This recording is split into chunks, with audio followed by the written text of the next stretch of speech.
So we have False Swipe Gaming. This is the top 5 most broken Pokemon of all time. Now, if you haven't seen False Swipe Gaming, absolutely lovely person. They do Smash content and competitive Pokemon content. Only 366, like, fair enough. So, Pokemon, definitely something that I have a leg in terms of a race. Let's get into this. Love their intro, by the way. What's up, everybody? Today we're going to examine the most ridiculously powerful, utterly broken singles Pokemon that were without question the most here, defining baby. feature and unanimously considered the best of their respective metagames. These Pokemon warped their tiers around them with their obscene power and were so ridiculously good that it didn't matter if you knew they were coming. They just could not be stopped. Strictly their strength gameplay. was such that players who didn't use Think competitive gameplay, most likely singles format. them on your team were at a disadvantage against players who did. So join us in counting down the most broken Pokemon of all time. Place your bets. We're going to see Gen 1 Mewtwo. We're going to see Zacian. We might see Specs Kyogre. Broken. Snorlax from Gen 2. Potentially the Great Walugia himself from Gen 2. Broken. Wobbuffet, maybe. Wobbuffet gets nutty and high in formats like OU and Ubers because it's a very fast-paced environment. We might see one of the primals. I could see Primal Groudon being on this list. No, never that. Core memory unlocked. I could have this exact setup. I have Coliseum as a disc right now. I could make this happen. No, never. Starting off our list at number 5 is really? Tyranitar in the 3rd generation of OU. Gen 3 Tyranitar is an impressive Pokemon in his own right, with its monstrous base stat total denoting it the status of pseudo-legendary. And it can physical its base and stat special. Total is so high it's equal to or greater than half the advanced Uber's metagame. It can mix speed attack. Isn't that impressive? It can easily fix it with Dragon Dance, which also boosts its already massive attack stat. This set is considered the single most dangerous sweeper in the metagame, and any team that can't because this actually takes a little bit to explain. So prior to Gen 4, Gen 4 was the physical special split. Prior to Gen 4, so Gens 1, 2, and 3, so like RBY, GSE, RSE, Coliseum, XD, Stadium, etc., right? The typings were physical or special. So, for example, Fire as a typing was special. That's why Flareon wasn't useful off of a base 130 attack stat. Fire as a type was always special. Rock as a type would be physical, thus making Tyranitar actually relevant. Handle it isn't viable. This brings us to another one of Tyranitar's strengths, its move pool. It can viably run the plethora of different sets. It's wild.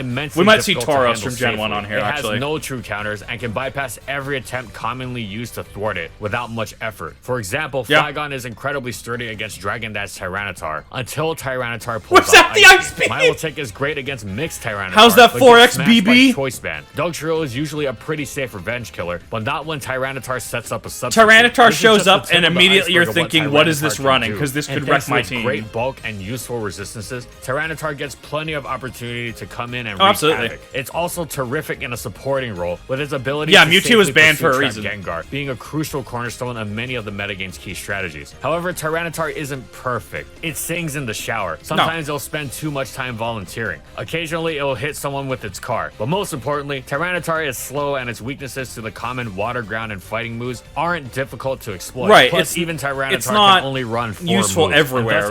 But if it hits, you have to be cognizant of what it's doing against the right defensive core. So what is it that makes Tyranitar so obscenely good that it is unanimously considered the greatest Pokemon in advance? It's because it can do so influential a lot. That it appears on it's a this utility list. knife. Simple. Its ability, Sandstream, which significantly increases affects defense. Quite literally every single battle it's in and shapes the entire metagame. If a sand-effective Pokemon doesn't hold leftovers, he's gonna throw that rock. 6% may not seem like a lot at first, but it adds up quickly, and a Pokemon like Heracross can suddenly be in KO range from weaker attack. If a sand-effective Pokemon does hold leftovers, it doesn't heal. It just stays at a certain health and misses out on the benefits of other Fun items. fact, Notably, Gen 3 had to ban 2 Wobbuffets holding leftovers fighting each other for that reason. The walling ability of several of the metagame's top Pokemon. Suicune and Snorlax are incredibly difficult to KO with their leftovers leftovers unrestricted, but in Sand, they find themselves overwhelmed by repeated attacks quite quickly. Sand is Even good. hits that don't do that much damage in Sand is arguably one of the better weather types. Example is Snorlax completely walling Zapdos out of Sand and struggling to switch in safely. I think it goes rain, sun, sand, also makes advanced whatever passive hail damage is now. a lot more fast acting. Spikes aren't a huge deal outside of Sand, but in conjunction with Sand, they pressure the opponent incredibly hard. Yeah, you just beat him down. Toxic and Leech Seed. Sand immune Pokemon such as Metagross itself have way too many cards. Advantage. They're able to heal with leftovers, and they're free to run non-leftover items without being put on a timer. The metagame's damage calculations have to take Sandstorm into account. For example, Zapdos might be able to survive 2 Choice Band Meteor Mashes from Metagross with leftovers recovery, but if the 2 mashes add up to a minimum of 94%, it will be taken out by Sand. In short, everything about the metagame revolves around Sand. Dealing with it, abusing it, you have to answer it. Even clearing it with weather moves. This, in conjunction with Tyranitar's monstrous offensive threat level and incredibly useful defensive utility, is what makes it the best Pokemon in Advance and the 5th most broken Pokemon of all time. I used to have it on VCR. Hey, that's a stadium. I know that's 64. There we go, baby, Gen 1. Next up at number 4 is Tauros in the first generation of OU. For those of you that aren't aware, you're about to see why Tauros in Gen 1 specifically, RBY, is absolutely broken. The first ever OU metagame revolved around a small group of elite Pokemon, mostly normals and psychics, and the normal type Tauros was the top dog. Was dumb as fuck, homie. If you will. It was one of the fastest Pokemon around, and in Generation 1, this was deadly because of Pokemon's base speed stat correlated to its critical hit rate. For example, Snorlax RBY is an experience. Meant it had a critical hit rate of just under 6%. In Tauros' case, its impressive 110 base speed gave it a critical hit rate of almost 21.5.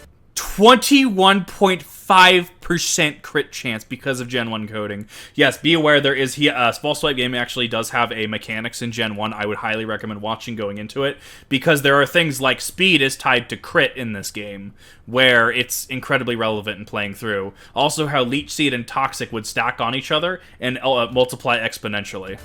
This was inherently useful because being faster than all nearly spaghetti all code opposing Pokemon meant Tauros could devastate them with crits before they could even move. It's what wild. made it even more threatening was its normal typing, working which as intended on some very dangerous moves. The first was Body Slam, almost always Tauros' opening move because Body it was Slam riskless and incredibly difficult to switch into. It's a solid opener. Almost no resist, and the few Pokemon that did resist normal, but it really does just work. Of safely handling Tauros. Blizzard had 90% Gen 1 too. Golem were easily Tauros got Blizzard nerfed and one-hit KO'd with a crit. And the noticeably rare Gengar met the same fate against Earthquake. Gengar Body Slam was also a terrific weapon because it had a nasty 30% chance of inflicting paralysis. No longer has it anywhere. This meant the few faster Pokemon couldn't switch in safely, namely Starmie. Slower Pokemon like 100%. If you're wanting to get into Pokemon, like genuinely, please go look at False Swipe Gaming. Absolutely want to send what love I can over their way. Their videos are absolutely amazing. Cloyster having to deal with potential when Miku and I were doing bug lists, I would reference these. Even more of a roll of the dice. Tauros' second dangerous stab move was its finisher. Red, Blue, and Yellow's most infamous attack, Hyper Beam, which dumb. in the first generation didn't cause a recharge turn if broken. It KO'd an opposing Pokemon. It was already a dangerous move. Yeah, more than I do. Solid attack stat, but with its high crit rate, it was another beast. So think about it this way. So Tauros can safely open up with a stab Body Slam, which normal is physical, so therefore it's actually able to use its attack successfully. It has a high enough speed that it has a 25 or 21.5% critical hit rate. Body Slam has a 30% chance to paralyze if we're going off the modern effect. That being said, so effective what you're doing is you're chipping, well, much less chipping, you're wearing your opponent down, all of them, within range, for Tauros to then just start firing off Hyper Beams. Because Hyper Beam, in Gen 1, if it got the knockout, did not have to recharge. It was broken.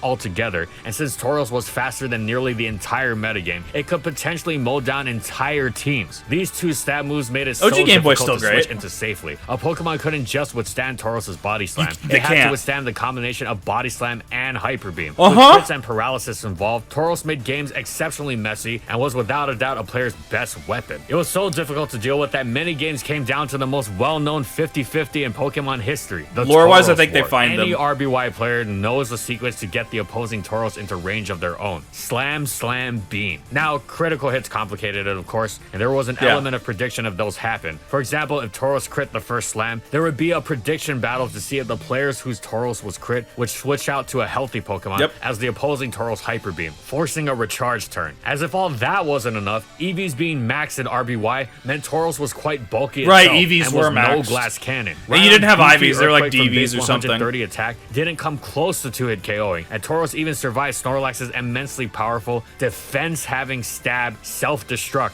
around 85% Those are really of the good time. titles. Tauros was the leading member of RBY's Big Four, the Pokemon considered a cut above the rest that should have a place on nearly every, if not every team. If Tauros is in the others were format and Snorlax, allowed in Gen 1, Chansey, you and use it. Exeggutor. However, one could feasibly make an effective team without one of those other three. The same was absolutely not true for Tauros. It absolutely had to be on your team. Part of its mandatory status stemmed from the fact that it had zero drawback, as not using it would be a pointless, enormous disadvantage. Tauros was the epitome of everything RBY, and as a king of the critical hits, it's the fourth most broken Pokemon of all time. Yeah, no, like, Tauros got nerfed. Here we go for now. Gen 2 Snorlax, baby! Snorlax in the... We're now entering the tanky metagame. Hell yeah, Gen 2 was incredibly tanky. So if Gen 1 was offensive, Gen 2 was tanky. Second generation of OU. GSC Snorlax is by far the strongest Pokemon ever allowed in OU without being banned. It is basically impossible to overpower with offense. Snorlax is still relevant too. Resistances, its beefy special defense alongside its monstrous HP let it shrug off even monstrous special attacks like Zapdos' Thunder. And its physical special split so the first physical special split where it was no longer just in Gen 1 there were 5 stats instead of 6. There was HP, attack, defense, and then special, and then speed. Gen 2 they moved into splitting up special into 2 stats. So now you have the modern HP, attack, defense, special defense, and speed. So this is why this generation was relevant. This is actually where Chansey why is no longer a special attacker, because in Gen 2 it got an immense special defense, but special attack is now garbage. Meager defense stat is more than made up for by Curse alongside this game scales up with big brain HP. plays. Lax's it does. only weakness was the fighting type and moves, it gets easier as soon as you know what's going on. It after a Curse. Even something like Tyranitar's Dynamic Punch is pretty non-threatening once Snorlax has gotten a boost. Wild. The only Pokemon that uses stab fighting in OU, Machamp, is not at all a reliable switch to Lax's attacks. The most reliable way to deal with Snorlax was to stall Hyper Beam was no longer incredible power broken and diverse offensive move pool. That not only required multiple checks, but it wasn't even guaranteed to work. I love when Growl, Skarmory Miltank, sits down. Charm Umbreon, and the combination of a Skarmory with a Rock or Ghost type handled the standard Sleep Talk, Earthquake, and Fire Blast variants of Cursed Snorlax. Yeah. But Belly Drum and all-out attacking mixed variants could smash right through those. Curselax could even run Belly Drum on the same set. Snorlax even had access to a Sleep move, Lovely Kiss, making it absolutely ludicrous to safely counter, as well as a pretty decent check. Fun fact, Quagsire can no longer get Belly Drum. The latter it got it from a Gen 2 GSC event. Offensive and defensive options. Has never been re-released. And among their main selling points were their ability to handle opposing Snorlax. It could mix and match its moves to run any set it wanted to, and all of them would work. It had a nearly endless array of great sets. Lovely Kiss mixed with self-destruct? Sure. 3 attacks with rest? You bet. Curse rest with 2 normal stabs, mixing body slams paralysis with double edges sheer power? Why not? It could even effectively incorporate rarer options like Thunder and Surf. It could. It didn't simply counter Snorlax.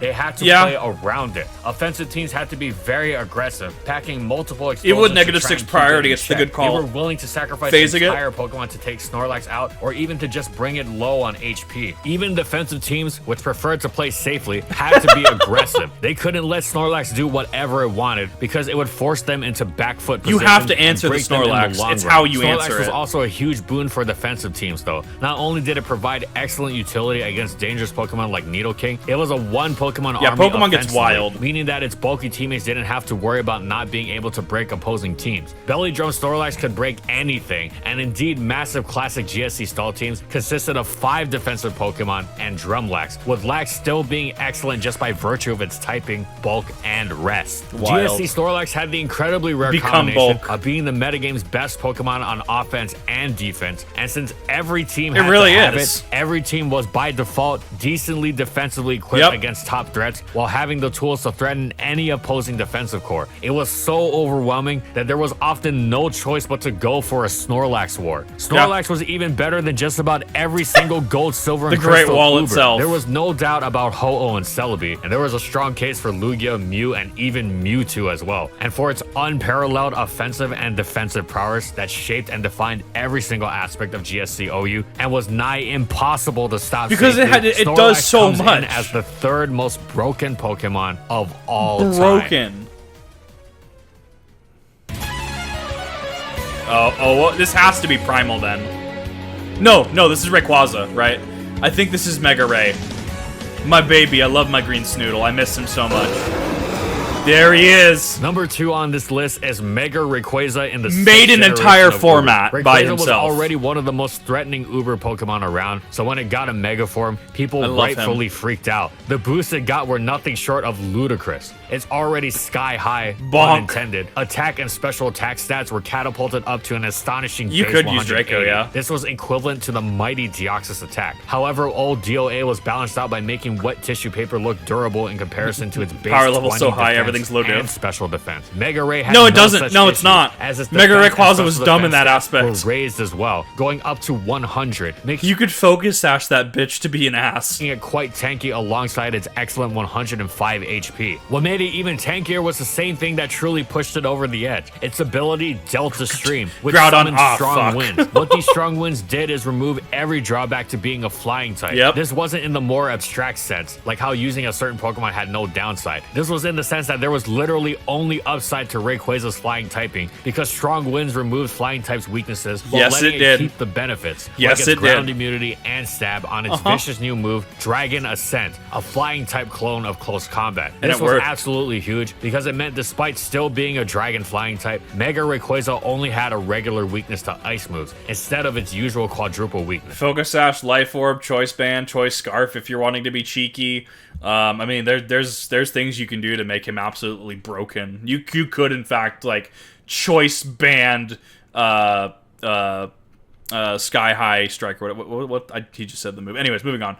You can break him really easily. Even something as ridiculously powerful as Primal Kyogre's Ice Beam wouldn't come Sash close so to that it KOing can get off Mega Rayquaza Swords Dance. also had its rock weakness neutered, meaning it was no longer held back by the ever But you could have something like a Chomp use Life Orb or Orlando ST. Factored in. Wait, Life Orb? Megas can't hold items? Well, yes, that's correct. But the producers over at Everybody Loves Mega Rayquaza decided that it just wasn't obscene enough, so they decided to make a Mega that could in fact hold items. For the short time it was in the tier, Mega Ray completely warped everything around it. Not only was it absolutely required on everything, gravitational pull. All other Megas completely obsolete, which was no mean feat, given those Megas included Gengar and Salamence. Yeah. Wait, again, for the short time it was in the tier, this is Uber. Palkia, Where that's could it cute. possibly go? Well, the Uber's player base unanimously felt that the complete lack of options to deal with Mega Rayquaza V-Create as well, unplayable, and on that was events saying only, something about how extreme of a case it was, considering that playing around broken threats is the definition of Ubers. Thus, less than a month after it came into existence, Mega Rayquaza managed to achieve what was previously impossible and was banned from Ubers. I think Zacian got banned at Anything Goes as well. Anything Goes. Yeah. And for this feat alone, it is the second most broken Pokemon of all time. Remember, Wolf Glick 1, I believe it was 2016, the Oraz?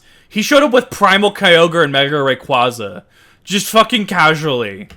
Broken. And before we move on to the most broken Pokemon of all time, we have two honorable mentions as far as broken aspects of Pokemon. They aren't Pokemon themselves, but have had similarly powerful impacts on the metagames they have been in. The first honorable mention is the Rain in 5th generation of OU. Oh my god, Politoed and friends were so strong that they spent the entire generation getting nerfed. Not that I played during it. It was used alongside learning about it. It's which bad. already was a blow to several Pokemon like Kingdra, Kabutops, and Ludicolo, to name a few. However, that didn't stop Rain Rain is at all. nutty it was in incredible 5. not just on offense, but on defense, as Rainstorm, fueled by the incredible Rain Dish, became dominant. It was so good that all throughout the generations, players wanted it in Gen nerfed 5, even weather further. never stopped. Was banned, Tornadus so if you rain danced or drizzled, Keldeo came it was close to being there banned until twice, someone or dealt even with it. banned outright, as they believed Rain's inherent power, such such as making Starmie impossible to switch into or neutering Ferrothorn's Which is why I say was rain, too much to handle. sun, Though rain as a sand, whole and never then was whatever banned, hail there's is no currently. denying that it was the I think it's absolute snow. face That's of the Gen tier 5 I think OU, it goes and in from much best to controversy worst. stemmed from its power. The second honorable mention is Stealth Rock Oh my in God, every yes. generation, starting with Generation 4. Universally considered Kyogre's the best dumb move in in the game rain. ever since its introduction, it is a staple on just about every competitive team, no matter the metagame. One turn setup, accessible Stealth Rock is better in singles. You don't necessarily see it in VGC. I will clarify that now. by a variety of great Pokemon, permanent unless manually removed. Something like damages Volcarona literally lose and every Charizard Pokemon lose like without the Magic Guard 50%. ability, It's nutty. At least a little bit just for switching in.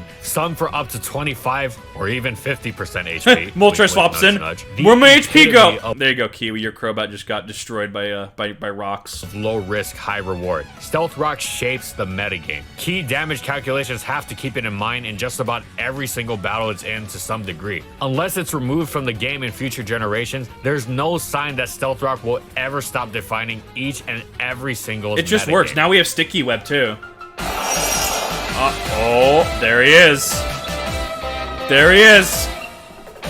And finally, Absolutely broken mother trucker. the number one Pokemon on our list is Zacian in the 8th Here generation comes of the Uber. boy. Well, first Zacian Crown, and then just Zacian. Zacian was already a terrifying physical attacker. It had an excellent base 130 attack stat, and the move pool to go with Base. it. Stab Play Rough was accentuated by Close Combat, Crunch, and Wild Charge. Oh, It's and nutty. it also had an incredible base 138 speed stat. Like I called them, like these like day one, like I saw them. These dogs are meta. Letting it get the jump on just about everything. Breaking the and it balance. also Yeah, had accurate. the ability Intrepid Sword, which gave it a +1 Just an attack boost stage, just you for know. switching in. This would make it an incredibly strong, potent choice scarf. It's not the Donzo the best Tatsugiri, but I mean, like, it works. cleanup artist in the game. That Urshifu Alternatively, got it could run destroyed. Choice Band, whose boost would interact with +1 attack to raise it to stupefying levels. It wasn't like Zacian was getting a +2 attack boost. It was getting a Choice Band. There's also Fairy Steel, which is incredibly meta. It's why Tinkaton is arguably someone's gonna break it. Boost on its attack stat after it'd been boosted, which is a lot higher. It was like a Sif download has Genesect destroyed that the would meta. always boost attack, no matter what it switched in against. Utterly terrifying. However, it doesn't even end there. Zacian had another item it could hold, Rusted Sword, which could transform it into Yep. Zacian Crown, Yep. a Pokemon seemingly designed to break the game. Yep. It had the speed boost to an eye-popping base 148. It had its attack 148. jacked up to a monstrous base 170. It gained partial steel typing and an even stronger new stab move in Behemoth Blade. Oh yeah, both Zacians had base 115 defenses alongside 92 HP Wild. and superb defensive typing. So they were great at tanking hits too. At least if they were glass cannons, that'd have been something. But nope. No, they have Zacian bulk. Crown They trucked have pretty bulk. much everything, and it outran pretty much everything without a scarf. Thanks Pupper. to its amazing bulk and longevity, since its steel typing also made it Stealth Rock resistant, as if it didn't already have a million things going for it. Most Scarfers would struggle to KO it too. Checking Zacian Crown was nearly impossible. Yeah, there were Pokemon that were KO'd a little less easily than the entire Yeah, a rest little of the bit game, less, but like Quagsire Zacian and Tangrowth is and there. You Cosmic have to deal Dustmane. with it. They were still eternally vulnerable to Zacian Crown's mind-boggling power and coverage. It also had Swords Dance, of course, just in case you thought you could Fairy take a hit Steel from is it. incredibly Many times meta. A player would Arguably have no better better than, yeah. option to deal with Zacian Crown. Something than their like own Tinkaton is better than Zacian Crown. Grimmsnarl, Can you IMO. say RBY Tauros? Eventually, the player base decided to send Zacian Crown the way of Mega Rayquaza, and thus it went to Yeah. anything goes. Thankfully, base Zacian was way less broken. Oh, never mind. Turns out base Zacian was also obscenely Based Zacian at this point. broken for pretty much the same reasons as its crown Okay. form. And who would have thought, given its completely fair and balanced offensive traits? And this is why Zacian is our #1 most broken Pokemon of all time, as it was Awful. banned to anything goes in 2 forms. And Twice. that concludes this video, and we hope you have enjoyed. Psych! Uh-oh. Oh, whoa? Oh, whoa. It him. HIMB.